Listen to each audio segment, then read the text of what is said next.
Everybody in the world is trying to become wealthy. If you really think about it, like everybody's waking up every day and trying to become wealthy. And the problem is that most people are actually blurry on what wealth actually is. In my opinion, the best definition of what wealth truly is basically having businesses or assets that are producing income for you. Think about this, that are producing income for you even when you have no involvement whatsoever, right? Like who wouldn't want that? To be able to wake up every day and know that they have businesses or assets that are out there, even when you're sleeping. And also during the day, when you're going throughout your daily activities, you have businesses or assets that are producing income for you without you having to be involved on any level. Who wouldn't like to be making money without having to be actively involved in making money? The problem is that most people don't have the skill sets that are needed in order to develop businesses or develop assets that will actually generate you money and income in the background without you having to be involved. At the core of any business or asset that is making income for you without you having to be involved, you absolutely must have systems in place that allow the business or the organization to run independent of you without you having to be involved. Systems are what ensure that your business or your organization or your asset can deliver value to society without you basically having to be involved. That's why they're so important. In this video, we're going to explore the 4 core pillars of where you need to develop systems in your business in order to get it to run independent of you going into the future. Also, if you're new to the channel, my name is Adam Zwingler, and this channel is dedicated to basically helping anybody in the skilled trades or construction industry start with an idea and scale it from $0 to $10 million in annual revenue over the course of a 10-year period. And if learning how to develop that skill and learn how to do that is of interest to you, consider liking and subscribing. All right. Let's go ahead and jump into this. When you first start out, it's total chaos. You know, you start onboarding your customers. You have to first go out, find your customers, then you got to onboard your customers, got to go through employee paperwork and customer paperwork. You got to figure out how to do the work. You got a million different things that you're trying to do in the very beginning of starting a business. As you go along, you start to realize that there's really 2 main things that are happening in your business. First, you've got your vision piece of the business, right? Which is basically responsible for figuring out where this organization is going to be going next, looking out in front, identifying potential hazardous things that need to be avoided, or trying to level up and create a shift in the organization to get to that next effective strategic thing. So that's one piece of the business. On the second side, you've got your managerial structure, which is essentially in charge of trying to systematize your organization while you're trying to get the work done. And the problem is that the visionary piece sometimes really frustrates the managerial structure piece, right? I know in my organizations, I am typically the one that is the visionary piece, and I am constantly identifying shifts in what the organization should be doing. And it seems like as soon as my managerial structure starts to get a good solid system in place, I come back with a shift in the organization, which makes it challenging for my managerial structure to adapt to the vision shift in the organization, right? And so the question is how do you create an organization that has that visionary piece that is constantly introducing major shifts in the organization in order to strategically grow and improve while maintaining flexibility with your managerial structure so that you can adapt your systems to the ever-changing vision of the company. And what you'll find is that, as a company gets bigger and more established and older, there's less big visionary shifts in the organization and everything becomes a lot more systematized over time. And those systems don't change a lot. It's just consistent, boring, day-to-day work that is systematized. But in the beginning, the first couple of years in the business, it's a pretty wild ride to see the way that the vision is changing and the strategies are changing, and then the whole rest of the organization is trying to adapt systems to that ever-changing volatile nature of the vision piece. So in this video, we are going to take a close look at basically both of those things. We're going to take a look at the vision piece and systemization piece. And so the question is how do you create visionary shifts in your business while staying flexible? That's the word. In creating systems that can adapt to the ever-changing needs of the business. On a fundamental level, systems are really just organized and consistent ways of behaving, whether through a person or a machine or a software tool. It's just consistent pattern behavior. Systems create a consistent, automated, efficient, and optimized way for your employees to show up every day and execute on the work that they actually need to get done. But you need to leave room for flexibility because systems have to be able to adapt to the visionary shift in the organization when the vision changes and the strategy changes over time. Okay, so let's jump into the 4 main pillars of what you should be looking at in your organization. And we're gonna pull these up on the screen. So the first one is admin, okay? And admin has a whole bunch of different activities that happen in admin, and those activities have to be systematized over time. Second is sales and marketing, okay? Think of this as your second pillar or your second quadrant in your business, okay? And once again, there's a lot of things in sales and marketing that need to be automated and systematized and created in a way that they are consistent behaviors that get executed on a daily basis in your organization. Number 3 is operations. Whether you're developing a product or a service, guys, you need to take a hard look at your operations, all the different things that are happening in your operations, and you need to start identifying ways that you can systematize or automate all of these different functions within your business. And we're gonna get into this in this video. And lastly, you've got your accounting and financial piece, your legal piece. I kind of lumped all that stuff into one more pillar. And the reason I put this one as number 4 is because a lot of this stuff can be outsourced. You can outsource an accountant, you can outsource a lawyer, you can outsource bookkeeping, and a lot of these, even IT services, a lot of these things, you don't actually have to hire somebody in your organization to do this stuff.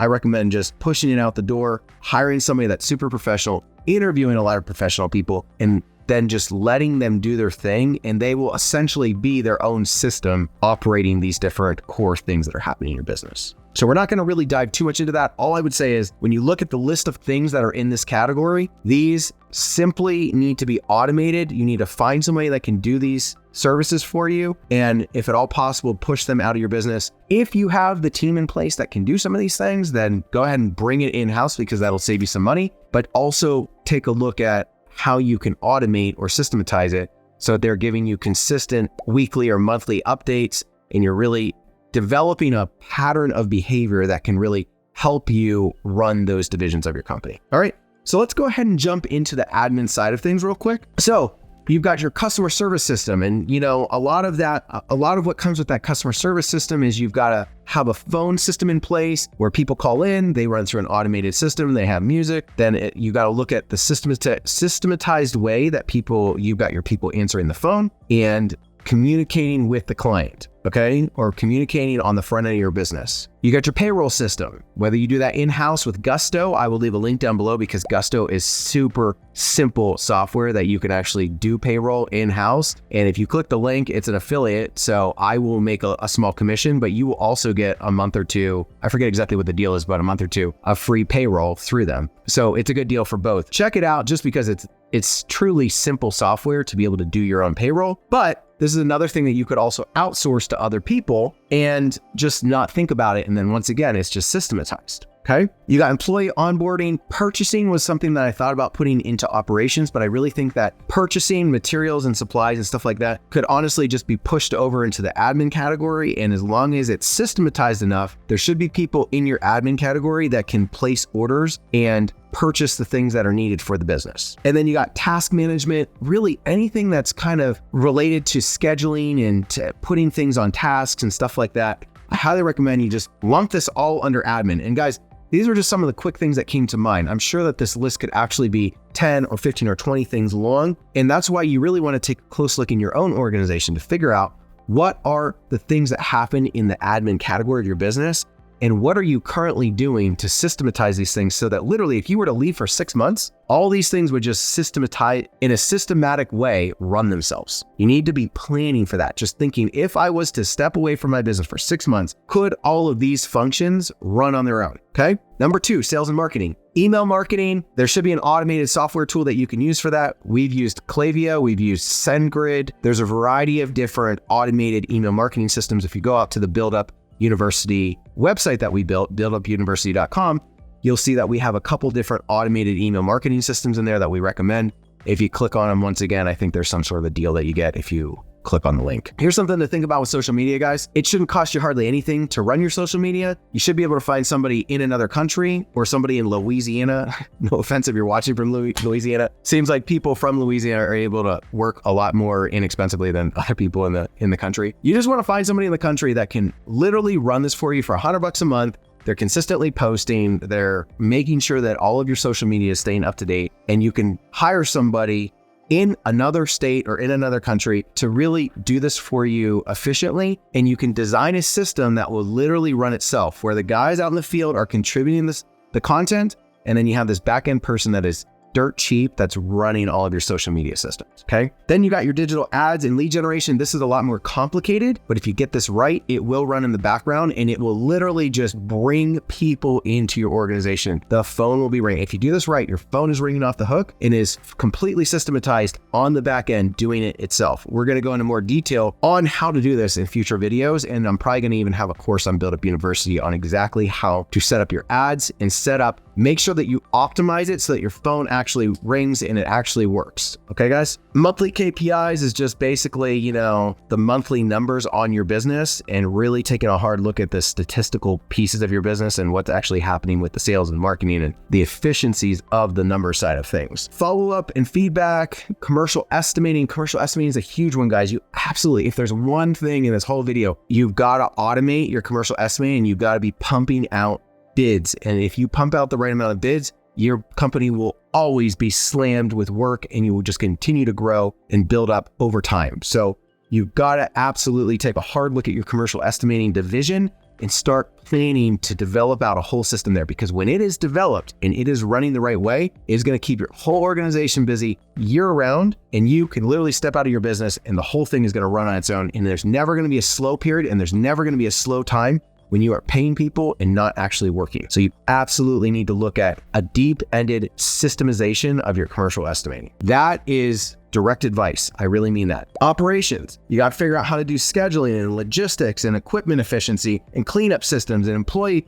safety systems and customer safety systems. There's so many different systems and operations, guys, and these systems actually matter. And I know that a lot of employees roll their eyes at it and they kind of think it's ridiculous. In our organization, we say that we call these people cowboys, and we joke that they've got their zipper down, their dick out, and it's all just flailing around. If you don't have systems, guys, you're gonna get cowboys in your business that just fly by the seat of their pants. They break things, they mess things up, and there isn't any sort of consistent structured behavior. And so people show up to work and they don't know how to run their day. And so they're very inefficient and they don't do what they need to do. And as a result, your company is overly inefficient, okay? So taking a really hard look at operations, and ideally, if you're not the right person, if you're the business owner and you're not the right person to systematize it, you need to go to your best skilled and most intelligent guys in operations and get feedback from them. They will tell you what you need to do to be more efficient. You're really good guys in operations that are on the ground floor, that really know what's happening in your organization, that are out on job sites and they see the work on a day-to-day basis. They can tell you where your inefficiencies are. They can tell you where you need to systematize something or take something out or add something or do something a different way in order for it to be efficient. And they will tell you all those things if you just ask them. It's worth holding a meeting once a week just to figure out what they're thinking. And if you're not going to hold it because you're systematizing everything, then get your operations manager in there to ask those questions and gather notes and start making changes, okay? And then of course you got your accounting, finance, controller, all that stuff. That can all be outsourced, or you can try to put it all under one person in-house, which good luck trying to find somebody that's skilled in all those things. But that does truly break down the 4 systems. Now, if you're trying to build your business from $0 to $10 million in annual revenue, and this video is helpful to you, consider coming over to buildupuniversity.com. It is our membership website. It's going to be a deep-ended resource with courses and guides and all kinds of helpful things that will really allow you to go deeper into the true execution and implementation of our ideas into your own business. If you don't know anything about me, I've got a sandblasting and painting business. It's between 1 and 2 million. We're currently starting to head into larger commercial work, and I can see that probably over the next 5 to 10 years, we're going to be scaling this business towards 10 million. I humbly admit we are not there yet. It would be great to be able to say that on the YouTube channel, but this YouTube channel is documenting our journey to 10 million because I believe, as long as we manage our cash flow right, I believe that Blastcraft, our sandblasting and painting company, is going to scale to 10 million a year in annual revenue. And I want to be able to document the journey and the things that we're learning in this YouTube channel so that hopefully it can help other people on their journey to trying to build a quality company in the skilled trades, which we think has tons of potential. We think skilled trades have tons of potential, guys. Just so you know, like literally as the years go on here, there's gonna be less and less people in the skilled trades and you're gonna be able to charge more and more. And there's just gonna be a severe lack of supply of quality contractors and people in this industry. So stick it out now. I know it's really hard. Stick it out now, because if you're one of the few survivors down the road, you're going to be able to demand a stupid high price for your services. And you probably already can even right now. So here's a valuable thought for you. If your business is, if you were to walk away from your business today and the business couldn't run on its own, then you are the problem. Truly, you are the problem, because you have not put the systems in place for the organization to run on its own. And you are essentially being the systems that are needed in your business and trying to be the glue of everything in order for this thing to run. You will know if you have the right systems in place, if you can step out of your business for 6 months and come back and everything is continuing to go on and the business has grown and it's even in a better spot than when you left. And I know that I've had businesses where I walked away and been very anxious about how the business is going to run while I'm away. And recently we went to Florida for 3 months and we left Blastcraft to run on its own. And I got to tell you, it was a testament to the systems that we have in place, because I left for 3 months and the guys weren't even, they had no clue that I was gone. They truly had no clue that I was gone, outside of just kind of hearing it through word of mouth. And when I came back, it wasn't even like I was needed when I came back, which was kind of a little bit disappointing.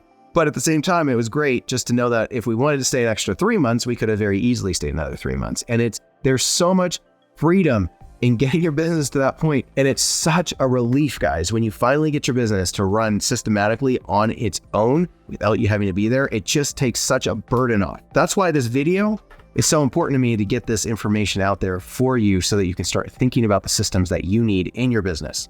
All right. So that's it. Thank you so much for listening. And once again, consider liking and subscribing if you like the content. Trying to put out a lot of content over the next couple years, ideally 250 videos that are going to chart our entire journey from 0 to $10 million in annual revenue. If you want to learn how to do that, follow along. Thank you.